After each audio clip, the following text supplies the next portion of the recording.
नमस्कार दोस्तों, इस वीडियो में हम बात करने वाले हैं कनाडा और यूएसए के अंतर के बारे में। क्या कनाडा बेस्ट है रहने के लिए या यूएसए? कहाँ पर आपको अच्छी स्टडी के लिए जाना चाहिए और कहाँ पर आपको पैसा कमाने के लिए सबसे ज़्यादा जाना चाहिए? कनाडा में ज़्यादा पंजाबी लोग जाते हैं और यूएसए में अदर स्टेट्स के लोग ज़्यादा जाते हैं। अदर स्टेट्स मतलब इंडिया की काफ़ी स्टेट्स के लोग यूएसए में जाते हैं। लेकिन आज आपको पता चलेगा कनाडा और यूएसए में क्या क्या अंतर है। बात कर लेते हैं नंबर पॉइंट 1 से। पॉइंट 1 पे आता है इनका कहाँ पर ये दोनों कंट्री है। तो ये दोनों एक नॉर्थ अमेरिकन कंट्रीज़ है और इन दोनों के बॉर्डर शेयर होते हैं आपस के साथ में और इनकी मिलिट्री अलग अलग है। लेकिन ये दोनों अमेरिकन कंट्री है, इसलिए ये दोनों पे अटैक नहीं करते खुद में। बात कर लेते हैं नंबर 2 की। नंबर 2 के हिसाब से बात करें तो एरिया, जो कि एरिया की बात करूँ तो कनाडा नंबर 2 पे आता है एरिया के हिसाब में वर्ल्ड के हिसाब से, और यूएसए नंबर 3 पे आता है। इसके बाद हम बात कर लेते हैं लार्जेस्ट सिटी की। कनाडा की लार्जेस्ट सिटी है अपनी टोरंटो। यूएसए की सबसे लार्जेस्ट सिटी है न्यूयॉर्क। इसके बाद हम बात कर लेते हैं कैपिटल की। कैपिटल की बात करें तो कनाडा की जो कैपिटल है वो है ओटावा और जो यूएसए की कैपिटल है वो है वाशिंगटन डीसी। ऑफिशियल लैंग्वेज की बात करूँ तो कनाडा की ऑफिशियल लैंग्वेज है इंग्लिश और फ्रेंच, और यूएसए की ऑफिशियल लैंग्वेज कोई नहीं है, लेकिन उसको एक नेशनल लैंग्वेज दी गई है जिसका नाम है इंग्लिश।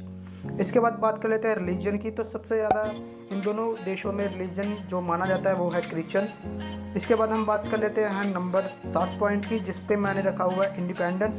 ये जो कनाडा है वो इंडिपेंडेंस हुआ था यूके से, जो कि हुआ था जुलाई 1867 को।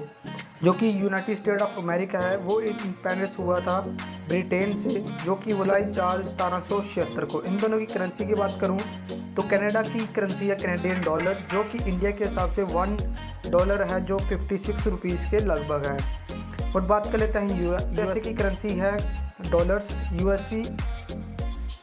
यूएसडी, जो कि है $1 है इंडिया का 74 रुपीज़। इसके बाद बात कर लेते हैं जॉब्स के बारे में।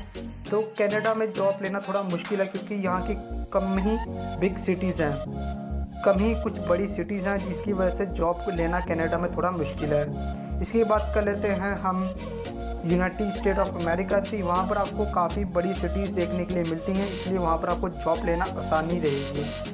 तो नंबर 10 की बात कर लेते हैं, जिसमें कि आपको मैं बता रहा हूँ कि यदि आप नई कंपनी खोलना चाहते हैं तो कहाँ पर आपको अच्छा स्कोप मिल सकता है।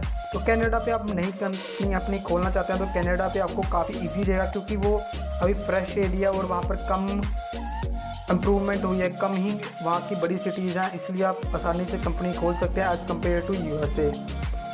इसके बाद हम बात कर लेते हैं वेदर रिपोर्ट के हिसाब से। तो कनाडा सबसे ज़्यादा ठंडा इलाका है एज़ कम्पेयर टू यूएसए। इसके बाद हम बात कर लेते हैं यदि इंडिया से कोई बाहर जाता है कनाडा यूएसए तो कहाँ पर आपको आसानी से पीआर मिल जाती है। यदि आप कनाडा में 2 साल के लिए स्टडी वीज़ा के लिए जाते हैं, उसके बाद आप कनाडा पे पीआर मतलब परमानेंट रेजिडेंट के लिए अप्लाई कर सकते हैं, और आपको काफ़ी केसेस में वो मिल भी जाती है। लेकिन यूएसए में यदि आप स्टडी के लिए जाते हैं लेकिन आपको पीआर लेना काफ़ी डिफ़िकल्ट रहता है यूएसए में। कॉस्ट ऑफ लिविंग की बात कर लेते हैं तो कनाडा में थोड़ा मुश्किल है, थोड़ा महंगा पड़ता है कॉस्ट ऑफ लिविंग, क्योंकि वहाँ पर आपको श्योर है कि आपको इंश्योरेंस लेना पड़ेगा, हर चीज़ का आपको इंश्योरेंस रखना पड़ता है कनाडा में। यूएसए में ऐसा कुछ नहीं है, कॉस्ट ऑफ लिविंग वहाँ पर सस्ती है। लेकिन इसके बाद हम बात कर लेते हैं 14 पॉइंट, जिसमें कि मैंने बताया हुआ है कि कनाडा क्यों बेस्ट है जाने के लिए। यदि आप स्टडी के मामले में जाते हैं, इसलिए कनाडा सबसे बेस्ट है, क्योंकि वहाँ की कुछ टॉप यूनिवर्सिटीज़ हैं, जिसकी वजह से वहाँ पर आपको स्टडी करने में आसानी रहती है और कॉस्ट ऑफ लिविंग थोड़ा सस्ता पड़ता है एज़ कम्पेयर टू यूएसए, इसलिए काफ़ी इंडियंस स्टडी करने के लिए कनाडा में जाते हैं। उसके बाद हम बात करते हैं सैलरी के मामले। में अगर मैं बात करूं तो कनाडा में आपको कम सैलरी मिलती है एज़ कम्पेयर टू यूएसए, क्योंकि यूएसए पे आपको काफ़ी कंपनीज है, और अगर आपको एक जगह कम सैलरी मिल जाए दूसरी जगह अप्रोच कर सकते हो। लेकिन कनाडा में एक ही बड़ी सिटी है, जिसकी वजह से आपको काफ़ी जगह पे स्ट्रगल करना पड़ता है और आपको कम सैलरी में संतुष्ट लेना पड़ता है। टैक्स के मामले में बात करूँ तो कनाडा में ज़्यादा टैक्स पे करना पड़ता है एज़ कम्पेयर टू यूएसए। इसके बाद हम बात कर लेते हैं हॉस्पिटलिटी। यदि आप कनाडा में रहते हैं तो आपको हॉस्पिटल का खर्चा कम पड़ता है, क्योंकि आप इंश्योरेंस हर चीज़ का ले लेते हैं, तो वहाँ पर आपको हॉस्पिटल का खर्चा कम पड़ता है। लेकिन आप यूएसए में अगर आप अपना मेडिकल करवाते हो तो आपको वहाँ पर ज़्यादा पे करना पड़ता है। इसके बाद बात कर लेते हैं पेरेंटल लीव। पेरेंटल लीव कहने का मतलब ये है कि यदि एक माँ प्रेग्नेंट होती है तो उसको कितने महीने की छुट्टी मिलती है अपने काम से। तो कनाडा में ऐसा होता है कि आप 6 महीने से 1 साल के लिए छुट्टी ले सकते हैं यदि आप प्रेग्नेंट हैं और उसके जो फादर होगा और उसका जो हस्बैंड होगा उसको 6 से 10 दिन की छुट्टी मिल जाती है। लेकिन यूएसए में ऐसा नहीं होता। यदि आप मदर हैं तो आपको 6 से 7 वीक की ही छुट्टी मिलती है, लेकिन उसमें उनके फादर को छुट्टी नहीं मिलती है।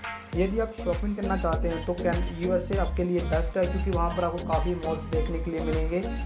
इसलिए आप यदि शॉपिंग के मामले में जाना चाहते हो तो यूएसए सबसे बेस्ट है। और आप मुझे आखिरी में कमेंट करके बताइए कि कौन सी कंट्री आपको सबसे बढ़िया लगती है, और जो मैंने आपको कंपेरिजन बताया उसके हिसाब से कौन सी कंट्री सबसे बढ़िया है। ओके, एंड हमने से मिलेंगे न्यू वीडियो साथ, तब तक शुक्रिया।